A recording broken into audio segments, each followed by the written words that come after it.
everyone, welcome back to Season 3, Episode 2 of Unsolicited Feedback. I am Brian Balfour, founder and CEO of Reforge and your host. Today I'm joined by Fareed Masabat, my co-host, and our good friend Shaun Clowes, who is the Chief Product Officer at Confluent. Today we tackle a topic that is on everybody's mind and honestly is, I think, creating a lot of stress, which is what happens to the product profession with AI. How does it change? There's a lot of things out there that are just making big claims about how the product profession is dead and other things. And I just wanted to wipe away all of the hype and talk about this with two very thoughtful people in Fareed and Shaun, and think about it from first principles about what might happen, and more importantly, what to do about it if you are in the product profession. So before we get to the episode, I want to make sure that you know about two things that if you're a product manager or a product team that is looking for a way to help leverage AI to create better products. First is the new product from Reforge, Insight Analytics, which helps aggregate all the messy qualitative data that you have about your customers across your CRM, support, user research, in-product surveys, and a ton of other places into one place, uses AI to do a ton of analysis, marries it with quantitative data, generates a bunch of insights that would otherwise be impossible to get, and more importantly, gets all of this information at the fingertips in the tools where your product team is already working so that they can act on it. The second is our new AI courses, AI Foundations and AI Strategy, that will be released soon. Both are new core programs that go incredibly deep on the topic. AI Foundations for those that are just getting started, that need to understand all the different levers underneath the hood of the AI technology that helps create good products. And AI Strategy, more for product leaders, which is going to help you navigate this incredibly intense environment that we are in right now. Both being created with a bunch of heavy hitters from the AI industry that we will announce soon. Just go to the reforge.com website and check out both of those products. We hope you enjoy the episode. Honestly, I had put this topic on the do not cover list until about a week and a half ago. I was doing an event around the topic of product market fit collapse, which Fareed and I talked about in the last episode with Casey. And at the very end, the very last question, a PM asked, I feel like product management is experiencing product market fit collapse. And the way that they asked it, you could tell there was tons of anxiety and other feelings around it. And immediately everybody else was like hitting the plus button, the upvote button. And where I found myself afterwards was essentially giving a mix of some brutal, honest feedback to folks, but also a bit of a motivational speech. And everybody stuck around 10 minutes afterwards to hear this part that I didn't even think that we were going to cover. So anyways, I walked out of that. Even though a lot of people are talking about this, there is still a lot of questions and energy being spent thinking about this from product management. And I think part of that is just a lot of the stuff that I do see out there has been aired towards like the clickbaity hype. So I felt like it was worth talking about it in an opinionated way, but bringing more sense and rationality to it. And I actually thought you two would actually be good at it because, one, Fareed, I've always appreciated your take on playing the long game on careers. Yeah. And Shaun, I think even some of my memories of some of the earliest conversations about you were just like some deeply held opinions about the product management role and what it should be and what great and what bad kind of looks like and how it's going to be evolving. So anyways, that's kind of the setup. I have never seen so many heart emojis bloom on Zoom from that 10-minute topic that I covered in that event. So I felt like we needed to at least spend a little bit of time on it.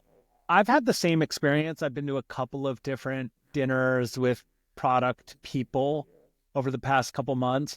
And there's two conversations that tend to dominate. One is, what are the tools you're using that make your life better and easier and make you more effective as a product leader? So there's this sort of excitement, which is taking away grunt work, solving problems more effectively, moving more quickly. So there's this excitement curve. And on the other end is there a PM job in the future becomes the follow-up. So it's sort of like this doom curve at the same time. And I really like your framing around this. So maybe that's a great place to start. Hey, Shaun, Do you think that the product management job is undergoing product market fit collapse itself? So I think if you think about it, I would actually frame it a little bit differently. If you're like, okay, product market fit collapse, what is that? So when I read the post, I thought that was really interesting. It was a really interesting take on things. But honestly, since the beginning of time, general purpose technology has been deflationary for single purpose technology. So the only thing that's different here is that LLMs are a specific type of general purpose technology that none of us saw coming. So in the same way, I think you even might mention this in the blog post, Brian, but I can't remember. The iPhone as a general purpose tool took over a whole bunch of special purpose tools. Like a whole bunch of them got blown out of the water. And actually, the history of technology is always that, literally always that. And it usually slowly then quickly. Like it's a slow collapse and quickly. And you've got your chart, and then you've kind of shown like the steepness of that chart. Like it would be naive. I'd be an idiot if I said, "Hey, LLMs are not different." They are. They're clearly different. But some of the outcomes are like 100% the same as every other technology collapse or every other technology evolution. So then I go, okay, there are the things that LLMs enable, like the products we can build and etc. But when you're talking about the fear, in people and the inspiration, I'm like, what is going on? So ultimately, product management has always been a relatively ill-defined discipline. It actually hasn't been especially clear what you're doing. Like it's easy to say, hey, it's all about deciding what should we deliver that delivers distinguished market value that only we're set to provide, that we can uniquely deliver to the market in a revenue and margin enhancing way. Like that's sure, like it's a chestnut, very, very easy to say. But in practice, how do you do that? Like, how do you extract competitive advantage? How do you understand a market? How do you prioritize ruthlessly? How do you do all those things? At the end of the day, people, in my experience, people are often very good at saying the high-level things. They're often very good at the process things. But all of that stuff in the middle is very complicated. It's messy. Sun Tzu said this thing like, I don't even know if it's really a quote from Sun Tzu, but he said, like, the really interesting thing is to think about how to play chess when the board is disappearing. People might say it's 3D chess, but actually product management is about playing a game where the market will respond. Every person you're playing this game with will respond. So there are no 3 moves. There's no 4 moves, 5 moves, 6 moves. Everything you do is on shifting sand. All of it's moving all the time. And I've heard Fareed say, now it feels like we're all on quicksand. Like product management is on quicksand, especially strongly right now. That's true. But it's only an acceleration of what it always was, which is like really good product management is hard because of the shifting circumstances. So if I try and put my finger on what is the problem, like what's going on, I think there's 2 separate things we're seeing. Firstly, we're seeing knowledge value collapse. So in other words, previously, your knowledge of what customers had been saying, like your knowledge of the market, your knowledge of the technology, your knowledge of your own product was valuable. Why? Because it was difficult to get. It was difficult to get, difficult to keep, and difficult to query. Now, with LLMs, that's collapsing. And like you can ask yourself, well, is that a good thing or a bad thing? I don't know, but it's factually true. Actually, I do know. I can share some opinions. But regardless, you're seeing like a knowledge value collapse. But you're also seeing process value collapse. So if you think about knowledge value collapse, that's one of the legs of the product management, confidence stool is your knowledge, right? Then one of the other legs of the product management confidence stool is process value. So in other words, I have a system by which I do the following things that bring my knowledge to bear to deliver a uniquely valuable product into the market. And you're seeing that collapse too. Why? Because those processes can either be executed by LLMs or agents, or anyone can design one of those processes using an LLM or an agent because it's a generic concept. It's like, I want a process that does the following things. So the process design is easier. The process execution is to some degree easier. The knowledge value collapse is a problem. So what's left? Like if you think about a stool as having 3 legs, what's left? I would argue that what's left is actually the leg that has always been the most important leg, which is the action and reaction mode. In other words, as a product manager, you should always be exploring the counterfactual. You're trying to learn about the things that aren't directly in the bullseye right now. You're trying to know what are other people doing? Why are they doing it? What is the market doing? Why is it doing it? Where is technology going? What is driving those trends? You're trying to actually get below the literal sense of what's happening in the world to try and understand what's driving all of those changes and to see around a corner, to be ahead, to predict. And I would argue that LLMs are in fact a fantastic tool for that. So if you put away the fear and you say, hey, analyze for me what my major competitors' plan is. Like, what are they planning to do? Why are they planning to do that? What is the angle that they see? And then if you ask, what's happening in the technology state, et cetera, and then you take all of that stuff and you synthesize it again. Now, you may say that, and then you synthesize it and you're constantly trying to get ahead. You're trying to find the angle, the question that has not yet been asked, that gives you an insight that is not being actioned by other people. Remember, it doesn't just have to be an insight, it has to be an insight that others are not actioning. Because if you find that insight and others are not actioning it, that's your advantage, your competitive advantage. And so you could say that, hey, deep research and LLMs and all the rest of it, they may devalue that process. But I would argue that finding an angle and executing it has always been what's delivered real product advantage. This just hypes that cycle up. It gets faster and faster and faster. So, there may not be 3 legs of a stool anymore, or certainly the other legs may be harder to rely on, but it's hard to imagine a world in which there is just no product management anymore, because that would mean that nobody's pursuing those angles. Nobody's pursuing a specific view on the world. So I want to talk about the knowledge collapse piece a little, because I think I haven't heard that insight yet, and it really resonates with me. And I wonder whether one prediction that I would make, assuming the knowledge collapse is true, is that there's a sort of style of PM. If you look at like the different scopes of career or different types of career that you can have, one is like deeply understand an industry, right? Like be an industry insider type product manager and grow by being a pro at marketplaces and by having worked at 10 of them and really understanding them, or certain kinds of enterprise software or certain kinds of customers. And I think if you believe the knowledge collapse is real, that's not a viable path to long-term career growth, right? So if you can become an expert in an industry relatively quickly using LLMs, using the research tools, et cetera, the downstream decisions of that knowledge that help you. Why does knowledge help you? It helps you because it helps you short-circuit decisions, right?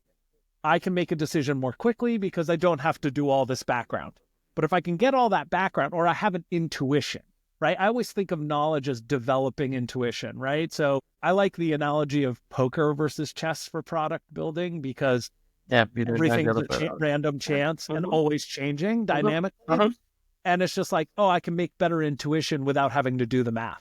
But if the math is really fast to do, then intuition doesn't matter. And I think that's an interesting one. So like maybe a piece of advice is you should probably be more of a generalist, like be good at making decisions generally versus decisions for a specific kind of customer. Does that seem reasonable? I think I agree with everything what you just said, Fareed. I think if you step back a little bit, there's no real substitute for at-bats.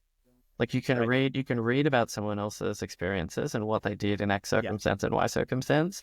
But unless you did it, like you were there, you were on the field, you were on the playing the game, you were literally about to get sacked, and then you did get sacked and you learned from that experience. It's not the same. I think we all know that kind of intellectually. And so I agree with what you're saying. But at the end of the day, if you think about, let's say, for example, you yourself, like, marketplace expert, a bunch of different experiences over your own career, you might say, hey, your knowledge is one of your keys of power. But actually, if you step all the way back, you might say instead, no, that knowledge was earned by taking these at-bats, taking different angles, going left, going right. So I discovered that knowledge through my actions, not by receiving it. Yeah. Right. In fact, I created it in a way. And so to me, the LLMs will accelerate that cycle. And so the more at-bats you have, the better. You still. Okay, I like that as a nuanced take. I think I've heard this called like specific knowledge that can only be gained by activity. It's an interesting perspective. Just market knowledge is commodity, but the action knowledge is not. I kind of agree with you, but it's a little bit different. It's also like general market knowledge is a barrier to entry. So in other words, like let's say, for example, you're doing a job in finance, right? If you don't have general knowledge necessary to be, for example, a merchant banker or whatever, you cannot enter that career at all. Like effectively, it's like a barrier to entry. But once inside, it's not really that differentiated. It doesn't really help you very much. And so from my perspective, the LLMs are going to blow some of that stuff up in terms of like the barrier to entry into any new discipline is basically going to zero, or at least certainly it's dramatically scaled back. But I still think that navigating knowledge matters. So let me give it an anecdote more in engineering. I started my career as an engineer. Early on when I started, I'm old, but basically at the time I started, all of the world's programming knowledge was not on the internet. And there used to be these people they called wizards. I don't know if you ever heard this concept, but basically they were thought of as wizards. And they were often the people who had read all the manuals. They'd read the systems manuals. They knew the magic incantations necessary to make the machine do the following things. And often they knew about undocumented APIs or obscure ways to make the computer do stuff. And they were seen as wizards, and they used to hoard their knowledge. In many cases, they tried not to share it because they viewed it as a form of a job protection. Mm-hmm. I am successful because I have these secrets. And, they quickly got stripped of their robes, right? You saw Stack Overflow, you saw the internet blow up, all of that knowledge suddenly became open. And sure, some of them went by the wayside, but actually most of them survived. Why? Because they were smart enough, they had discovered this knowledge, they knew it was important, they realized it was going to be one of the arrows in their quiver very early, and they put it in their quiver. And so I would argue that kind of that cycle of knowledge acquisition, of knowledge application, of knowledge evolution, and doing that as quickly as possible, is often what separates the very good in any field from the, modestly okay, the average from the very good. And so, is this really anything other than just a acceleration of that cycle that we all know about? So this kind of hits on, I think, one of the things that I was thinking about, which is, I think part of that question, that original question that somebody was asking me, was a different version of that is is the product management function dead, or it won't be around in whatever number of years? I kind of find that question to be useless to ask for a few reasons. One is I don't think anybody can perfectly predict even a few years out now at this point, given the speed of things are moving.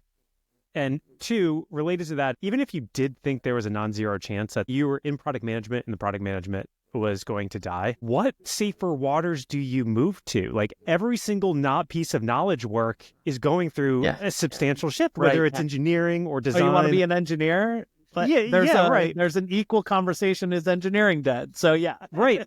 And so to me, it spending energy on that style of question and trying to figure that out feels like a waste of energy. And instead, what everybody needs to be doing is, using another gaming metaphor, is rather than trying to find the map that has been perfectly revealed that's going to give you the answer, it's the gaming map that has all of the clouds in front of it, and every step you move, 3 tiles reveals itself. Yep. And the faster you go through that cycle that you're talking about, that's how you navigate this environment. You do not navigate this environment by trying to find that perfect pristine map that has it spelled out. And so I get frustrated with the articles and stuff that are trying to make this prediction that these certain functions are dead, because at the end of the day, the only thing you have left to do is to basically reveal the map going through the cycles like you're talking about, Shaun. What's really ironic about that, Brian, is those same people who are fretting about that, they may or may not know that product management as a discipline, the title product management, is less than 5 years old anyway, right? Right. And then you go, okay, so this title is already brand new, but maybe we're going to kill it off. But the actual more interesting question is, will the world need people whose job it is to think about how to win? Will the world need people to think about how to apply technology to meaningful problems to win? If you tell me the world will not need that, I'm like, well, all bets are off. Now we can't possibly rationalize about that situation, because now none of us can imagine that world. So I like to think about exactly what you just said, which is the fog of war, the map where you can't see all of the map. That is literally all the time. That's all competitive domains. That's all, careers even, actually. And so under those circumstances, knowing that is the case, what do you do? You can't change that. All you can do is be better at it. How do you play that game better than the person next to you? You don't have to outrun the cheetah. You just have to be faster than the person next to you. Right? and so how do you do that? And I think product management actually is a fantastic discipline for that. It's actually relatively easy to outrun your competitors, because many of them are not playing a sophisticated version of the game. They're playing the textbook version of the game. But once you need to get away from, once you're good enough, how they say that a sign of when professional sports people choke, they say that they're falling back to playing the game as it was defined, right? Malcolm Gladwell talks about this in his book Outliers. Yeah, you fall back to your training. Yeah, but basically the idea is, when you fall back to your training, you are now entirely predictable. You just you're mechanical, you're robotic, you don't respond to the world as it is, and basically you get destroyed by anybody who's really capable. That to me makes perfect sense. That must be true, because if everybody's playing the same game but they're trying to beat you, they're gonna throw the rule back out the window. They're gonna try and find any angle they possibly can. So doesn't that make it a great time to be alive right now? Yeah. Because now you've got like a gun to bring to a knife fight. Right. And actually, I think a lot of people, if you just plug in the same, you plug in the same questions, you get roughly the same answers from an LLM, right? And I always think of the job of product management as really the primary thing is prioritization and focus. And the reason I say that is because the world of solutions is infinite.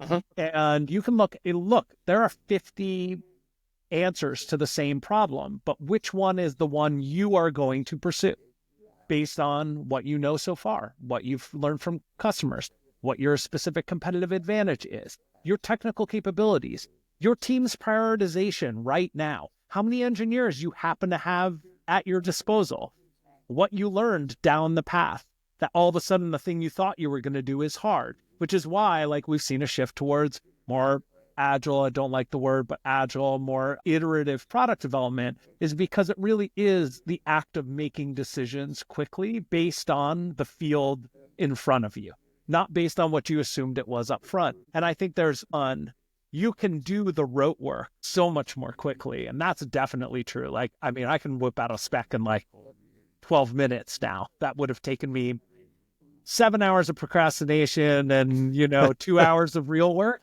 is now 0 minutes of procrastination and 12 minutes of actual work, right? At the same quality. But it is all the little micro decisions, things we always call things like product sense, taste, prioritization. These things are actually harder now because the realm of possible solutions is even wider. And I think even easier to build. When engineering cost goes down, you actually have more decisions to make, right? And I think that I don't know how to grab onto it, but yeah, process, not a differentiator. If you focused your life on moving Jira tickets around and writing great requirements docs, that version of the job is commodity. But it's the decisions and the prioritization that feel still deeply important. I have not seen anyone take that part of their job away on some level, right? You can write a strategy doc, but deciding whether it's right for you right now is still real work, right? It's really interesting, it's interesting because you started off with talking about agile and about how, agile is sometimes a dirty word or people have different opinions. Mm-hmm. I spent a lot of time running an agile product and kind of as part of agile transformations and stuff like that. And I think what's really interesting is people lost what agile was really about. And instead they've got this kind of reproducing some weird set of stone tablets that came down the mountain. But actually, at a prior company, the concept of a PRD, product requirements document, was a dirty word. If you said that acronym out loud, people would be like, what are you even talking about, right? And actually, personally, I feel a little bit like that too. I understand that they're to some degree a necessary evil, but really with a product requirements document or a document like that, what you're trying to do is you're trying to communicate to another human brain what matters and why. What matters and why. Why this? Why us? What matters, right? And you're trying to do it because you want that other person, once they've read this document, to be autonomous and to make good decisions. And so originally in Agile, the purpose of user stories actually quite literally is defined as a placeholder for a conversation. So it's actually meant to be a short one sentence thing that says, as a whatever, I want blah so that I can do whatever.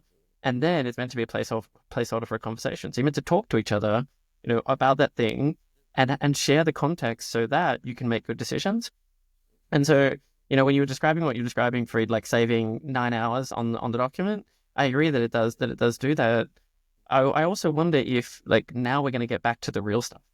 Maybe instead of doing all these docs and all these kind of words, all these words we pitch at each other, instead we'll be hey, how can I very quickly, right now, tell you what will matter to this customer? Because we've got to move quickly. Imagine, let's say, for example, you're a new startup or whatever, against other startups armed with the same technology, they're going to move as fast as you are.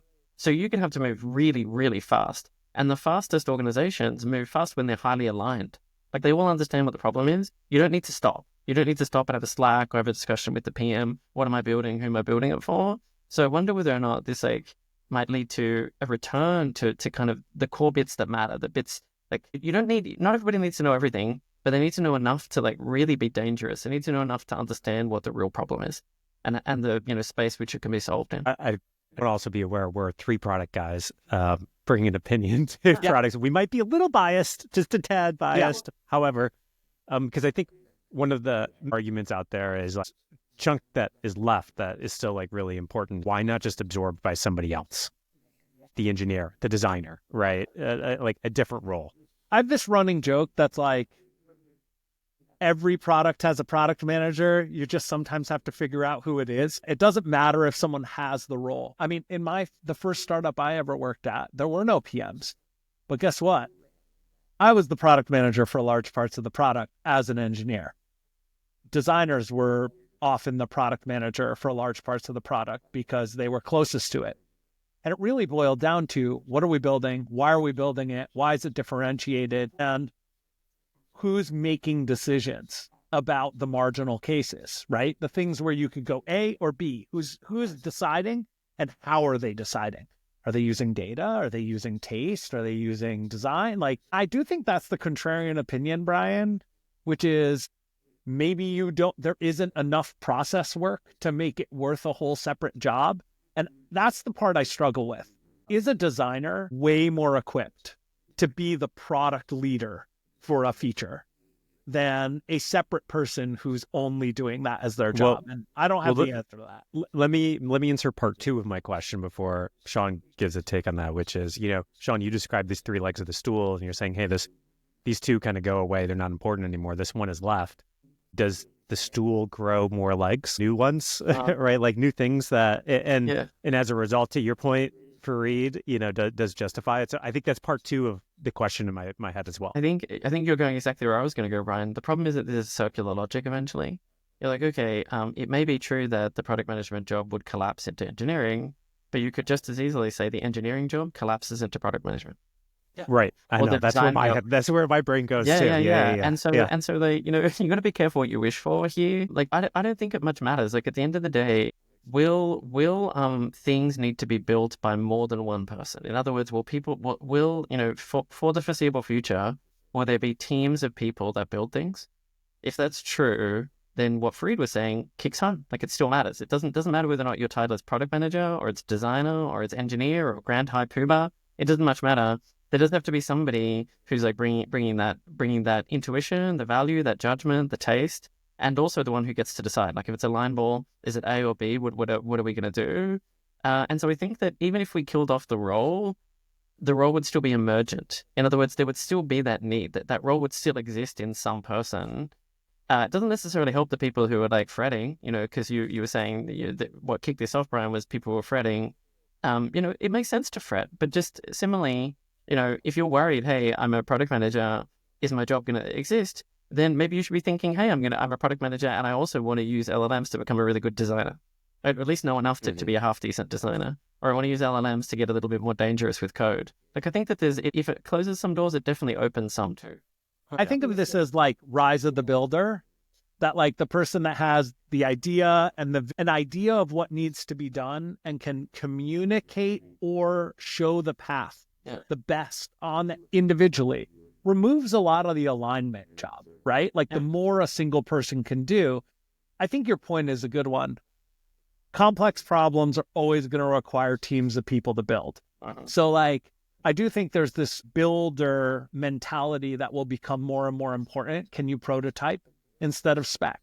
Can you write a little bit of code? Can you do complex data analysis? These kinds of things versus telling other people to do them. But I do think leadership, and I mean this not as management, but leadership, which is how do you get a bunch of people excited about doing a thing, which really is, if you think about it, at least for great product management, a big part of the job is still important. Because I don't think people do things just because the robot told them to. I think for at least the next 3 to 5 years, there's still going to be humans are going to follow humans, right? I think the builder point kind of goes back to also what Shaun was saying before, is that's what made great PMs always, is like I've always had a bias towards people who have had some form of building background, whether that is from a little bit of the engineering side or the design side or some other aspects of creation, and just the pure process manager types I just never leaned towards. But it also kind of brings into my question of going back to those three legs of the stool. I think a big trend over, especially the past 5 years, 6 years, has been product teams basically hire all of these adjacent roles to help them with the process and the knowledge, whether that's the product ops, the user research roles, the PMM roles, right? So the triad all of a sudden became like an octagon at some point, or an octopus. Yeah, has like 8 little tentacles like all over the place. I think a lot of that will end up collapsing more to kind of getting back to the question of like, even if you take some of these pieces away, other things will collapse towards this role and new legs of the stool will emerge. Yeah, I totally agree with you, Brian, and I don't want to be Pollyanna-ish about this, because I think that at the end of the day, what you just said is a bit alarming, right? Because, if there's an octagon today and now it's back to a triad, or who knows, a singularity, then yeah, there's less work. There's going to be less manual work. And so actually that does mean that there's a bunch of people who are going to have to adapt or find another kind of way of work or find another line of work. I mean, because there are a bunch of, you just named a bunch of roles where I do worry. I'm like, okay, how would you prove your value? How would you go from kind of doing manually what, can now be done dramatically more easily? Like that is real. That's real. And we're going to have to figure out what to do about that. Luckily, I hope that people are adaptable, right? You would argue, let's say, for example, you're a user researcher. Like if you're a user researcher, you would have to imagine that LLMs are a bit of a target on your back. There's no doubt that that's a problem. Like, I would imagine anybody in the user research field is like, oh no. Like, so, if I was in that field, I'd be adapting as quickly as possible. Like, okay, how do I make it to higher ground? How do I get, better, faster access to inbound data sources, better, interrogation of the data to find angles that others can't see? Like, you basically be thinking about, how do I run faster than the next person when the cheater is chasing us? You'd have to be thinking that again, because just the status quo is not going to cut it. Like, it is definitely true that this is, not going to have zero impact for people. I think the job as it is today is definitely going to collapse in a bunch of different fields. Not to pick on user research, but I think that's a really good example because it's sort of happening very quickly. If you think about like the list of things a user researcher did, a lot of them were pretty rote, right? Notes, clipping, tagging survey data, setting up interviews, annotations, setting up interviews, all of that sort of stuff. That stuff's all collapsed. But if you think the job isn't going to change, then yes, there will be fewer of them. You will go from 1 per 2 teams to 1 per 10 teams because that work has collapsed. But I do think that in almost every job, like looking at the Industrial Revolution, for instance, I don't know, like not to be weird and historical about this, what we've actually done as a human race has generally been to expand the scope of the things we're trying to do. There is so much data analysis I would love to do that I didn't do because it was too hard. Like, meaning the activation energy, the cost to get to any insight was high enough that even if the insight were valuable, it wasn't worth trying because it was just going to be too much SQL, too much data, too hard to get to, especially around things like user research. And now, maybe the list of things I'll ask as a product leader is just going to be longer because it's easier to get at. And I do think that there will be an expansion. I do think the number of companies that exist is going to have to grow, or at least the scope of the biggest companies will grow. If you think the job is dead, I mean, we thought this when software engineering was being outsourced, worldwide. It's just the amount of software we decided to build accelerated.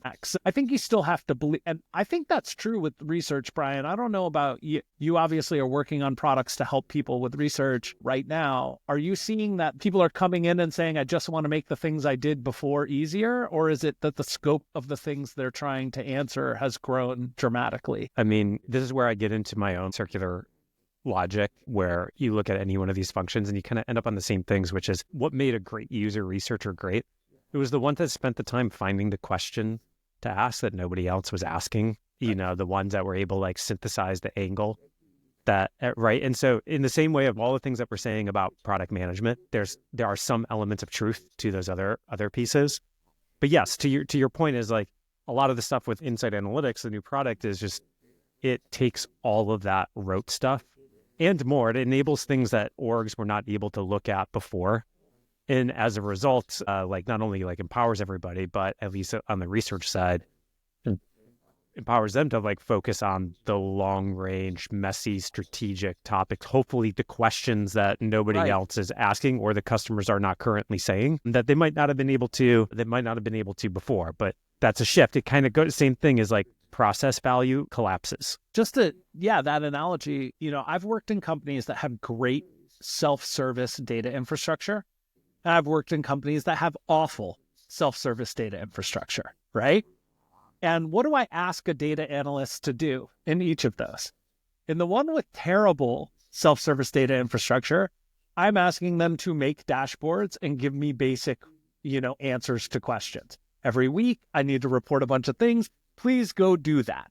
And they have to spend a bunch of time on it, and it's hard. And you know what they don't do is answer complex questions that are future-looking or are deeper analysis. In a place with great self-serve analytics, I spend a ton of time goofing around, looking for stuff, finding trends, and then the questions that I am posing to now not an analyst, but rather more of a data scientist, somebody with like deep statistical knowledge, like the bar of what's good goes up because the questions I'm asking are like orders of magnitude more complex, and we're actually doing all of the same stuff plus more. And I just feel like I hope that's true for product management as well, that it won't be just like deliver the same product, but deliver much more complex, much more thoughtful, much more analytical work that is much more reasoned because your access to knowledge is so much higher, right? Yeah. It's, humans are insatiable beasts. Like they're never like, wow, this is enough. Let's just like eat this food and be done with it and stop working. We're always looking for more, right? I mean, Go ahead, Shaun. I mean, but you said earlier, Fareed, you said like judgment and taste, right? Judgment and taste are like two of the key attributes of a good leader or a good product manager, judgment and taste. If there are unlimited problems to be solved, unlimited things to be thought about, unlimited data questions to ask or whatever, you have to know when to stop, right? You have to know when to start, where to stop. You have to know when near enough is good enough. You have to know when you're basically p-hacking, you're accidentally p-hacking a bunch of stuff. It doesn't matter anymore, which happens all the time as people like follow data threads. Like it's easier said than done to do this well. And it's really funny because I think we all probably retreat to our kind of easiest mental models or the things that matter the most to us. One that I go back to a lot is the design double diamond. I assume you guys know it. Mm-hmm. But basically when you're looking at a problem space, you first spend a bunch of time going expansive in problems I might solve, and then contractive into choose a problem to solve. Then once you've decided the problem to solve, you go expansive in the solution space to decide all the ways that might exist to solve, then go contract again on the other side to decide how you will solve it. That, to me, turns out to be a really useful analogy for a lot of different walks of life. Product management is like that too, not just from a design perspective, but from a market problems perspective. What market problems exist? What market dimensions exist? What is the strengths and weaknesses of my competitors? Like you can kind of do that, or data analysis like Fareed was talking about. What are the problems I might learn about through my data? How might I narrow down the one I care about? What are the answers that exist in my data? How might I narrow down the ones I care about or find the ones? I think that the judgment and taste to do that and to decide when the loop should finish, like when to start the loop and when to stop the loop, is actually, much more complicated than it sounds. There's one, maybe two potentially more angles I want to explore this from. So we talked a little bit about some of the fundamentals of PM and how some of those things are changing. Another way to potentially look at this is through the different types of product work and how they change or what gets more important or less important. So, the different types of product work from the product strategy program, there's initial product market fit, there's core feature work, there's growth work, scaling work, and then product market fit expansion. So I'm interested from like you two, are there any of those buckets that you think fundamentally change more than others? Either they get more important, less important, or how do you think about that? I think with 0 to 1, like initial product market fit. Interesting thing, let's use Shaun's description of expanding the problems, narrowing down on a problem, then expanding the solutions. The evaluation of possible solutions is a lot faster and I think more precise given the advancements in the tooling and our ability to create real prototypes, real products at faster scale and speed for initial 0 to 1 product development. And I think what that does is we're making decisions on slightly more complete data. Hopefully, now, there's still magic to product market fit. I don't think that it changes that all 20 of your solutions might be garbage. I feel like in a lot of early stage startups, you're kind of picking something because it's your best guess. And it costs so much to figure out if it's true or not that you don't have a lot of time to do the next thing, the next thing, the next thing. And I think that piece of the double diamond, okay, we've narrowed on a problem. Let's try a bunch of solutions and see what works, I think is at higher fidelity. At least that's one opinion I have. I think, broadly speaking, the return on investment from exploration has always been higher than the return on investment from extraction, right? So if you think about your goal is to explore, find, seams of valuable minerals or whatever it is, and then extract them. Extraction is more, operational. It's more executional than is exploration. And exploration is where most of the money is made. And so if I use the model that you're talking about, then that kind of, to me, makes me feel like feature work, for example, very useful, very, very important, but clearly, the incremental value or your competitive value is going to go down. And if I think about, scaling work, so work to, help the organization be more effective or, be operationally more scalable, that is also a low leverage activity. And so what that leaves behind is you've got product market fit stuff, which is obviously very high leverage, and it's an explorational gig.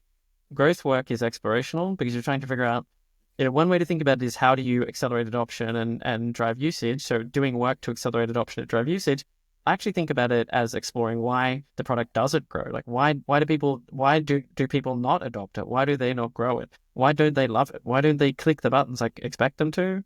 And so that's fundamentally explorational. And I'd argue that product market fit expansion is also explorational. So explorational seems more defensible in the face of AI than executional or operational sorts of endeavors. I also want to get your perspective from this. I don't know if either of you have seen this yet, but there's a blog post. They called it the LLM curve of impact on software engineers. Have you seen this? Yeah. Did you see Tom Tunguz's follow-up to it? No. Okay. I read that. That's where I saw it. That's where I saw the curve was in Tom Tung's. Oh, yeah. So for those listening, there's a graph here on the y-axis. There's the impact of that LLM is going to have, and on the x-axis, there's the levels of a software engineer, junior, mid, senior, staff. And then Tom created a couple axes: impact to the individual, impact to the business. And the y-axis now goes from negative impact to positive impact. If you had to think about it for a second and plot that for product manager, what do you think the shape of that curve would look like? I mean, this is something that, I'm not generally a person who frets. I'm more of an optimist, but I think that the junior PM, impact on junior PMs is potentially catastrophic. As bad or worse than engineers, because at least engineers still have to take the code, compile it, run it, deploy it.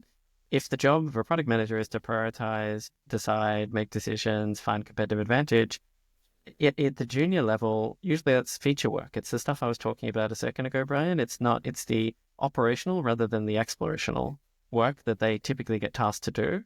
And if that collapses to zero, then that's a big problem. But I think of a junior PM as known problem, known solution, drive execution. Yeah. That job kind of doesn't exist. Yeah. Right? Yeah. It's pretty scary. And so then maybe traditionally product management, you remember how I said that product management didn't exist 30 years ago? It actually mostly emerged out of engineering. So oftentimes they were engineers who were the lead engineer or the team lead would also be kind of co-opted to be the product manager. So I wonder if we're going to see, kind of honestly some of the opportunities for PMs early in career to collapse, to not exist anymore and to fall back into other disciplines. So that those were few and far between anyways. I mean, APM is never been a very high volume thing anyways. So most companies start at PM, senior PM, and transition people that's true, but even more. But basically, imagine that even further. So we might see a case where people don't, bounce out into product management until they're principal product manager. They might be principal, but maybe it's GPM is now the kind of the entry level. of a product manager, which obviously have a profound impact on the industry. Yeah, I think the positive impact on the junior person feels not as high for product as it is for engineering. Like if I'm a capable engineer, but like new, and just I am helped immensely by LLMs, right? Like I'm just able to get knowledge of a code base, get going quickly, et cetera, pretty extremely fast. I think the positive impact on leadership is incredibly high. I mean, I spent an hour today with OpenAI's deep research, doing some longer term analysis of a market or two, mostly just to play around. And I was surprised by how much it helped high level decision making about what the big exploratory bets I should take. I want to transition this to advice. I just want to connect the dots here with something that I haven't talked about yet, but connects to the junior PM and honestly, like the entry level of any profession, which is, yes, there's a lot of challenges there, but I actually think there's some advantages there too, because as I've started to talk more about this and, we've been doing courses inside Reforge, is the resistance is real for those who have been in the profession for some period of time. We have these ingrained habits, right? And habits are a tricky thing to change. And so if I was earlier in my career, the advantages you really have to play into are, one, you have nothing to lose. You don't have those habits ingrained. Two, is you tend to have more time. You tend to be younger. And you just tend to be more moldable and be able to like try and see things from different ways, from first principles, now that we have all these new tools that I think are a little bit harder to see when you've been doing something, in some way for a long period of time. And so kind of going back to what we were saying before about, hey, it's the fog of war. You just got to keep revealing the map. You got to keep going through those cycles. That's the advantage that people earlier in their career have, is that they have more time. They have a little bit more flexibility to try to like get those cycles in and do that. Whereas I think people later stage in their career, look, most companies right now, 99% of them are like, I would love my team to be playing with this stuff more. And it's like, well, have you created time for them to do it? And they're like, no, we're too busy. Yeah. right. I think there's never been more opportunity for incredibly self-driven, ambitious people, because the amount of stuff you can do on your own before you need to convince a single other person is so much higher. So I think that's fair. I have teenagers now. They're starting to get their first jobs, and I give them what I call my 3 rules of work. Rule number 1 is show up on time. Rule number 2 is do what you said you were going to do when you said you were going to do it. And third is don't wait to be told what to do next, meaning like think ahead, step ahead. The advice I give is you're better than 90% of people if you do those 3 things. Tech's a little different. We are surrounded by highly ambitious, highly hardworking, intense people. But I think it's true in most companies, most industries, most places, that if you are ahead of the curve on this stuff, if you don't wait to be told to use these tools, but instead just use them because it makes your life easier, I think you will find ways to stand out amongst the crowd of people who are just showing up. I really like what you guys were just saying. If I play it back a little bit differently, I think that being adaptable and curious is at all points of your career a superpower. Like it's just kind of the thing that's unstoppable. Why? Because when everyone else is standing still, you're getting better, right? And so it's a form of outrunning a cheetah. It's like a sustainable competitive outrunning of the cheetah. What you're saying, Brian, is not just that, but it's not often that you see an epoch change. It's not often that you see a new tool show up that is outstandingly great. Like that happens once every 10 years, every 15 years, and we're at the dawn of one of those. So if you're adaptable, curious, and the first in your cohort to start applying these tools, you're a god. Like you can stand out. Like you can stand out wildly. Really, it's amazing. No, like you're making a good point. You're like, you can not just outrun people, you can run rings around them. And so I think that that's a really good advice if you're earlier on in your career. But actually, it's good advice for everyone else because you're about to get rings run around you if you don't if you don't do that. But if I step back a little bit, hey, one problem that I really worry about is at the end of the day, we talked about you have to have reps, you have to have swings at this, you have to have you have to have at bats to learn. And one of the problems with product management is that an at bat typically involves shipping something. Like something has to it actually involves something happening in the real world. When you're not writing specs, it's shipping product. Yeah, when you're an engineer, an at bat is the code compiles, it runs, it does what you hoped it would do. So you can have at-bats at a clock cycle that is different than the clock cycle of the world, right? So in other words, like it's clear that this technology delivers disproportionate advantage to different people. So if I was in I am a product manager, so I am in this product manager shoes, like I'm thinking, okay, how do I apply this technology to get more at-bats? One way to think about that is that, it's always been hard in product management to ask the history of software. Like, hey, what companies have tried X? What did they try and what happened, right? So I would encourage people to do more of that. If you did an MBA, you would remember you always did these HBS reviews or whatever, where what did this golf company do in a highly competitive golf market or whatever? Like try and be, if you're early on in your career, try and be a student of what people have tried, what has worked, what hasn't. Try and understand the dynamics of those things, because that is a superpower. Like really being able to see around the corner, being able to predict what's going to happen. If you can't necessarily get an at-bat on that problem, is certainly going to make you stand out from the rest of the crowd. If you have those stories, you have that intuition, you have that understanding. All right, everybody. I hope you enjoyed all of those thoughts from myself, Fareed, and Shaun to help you kind of navigate this really messy environment.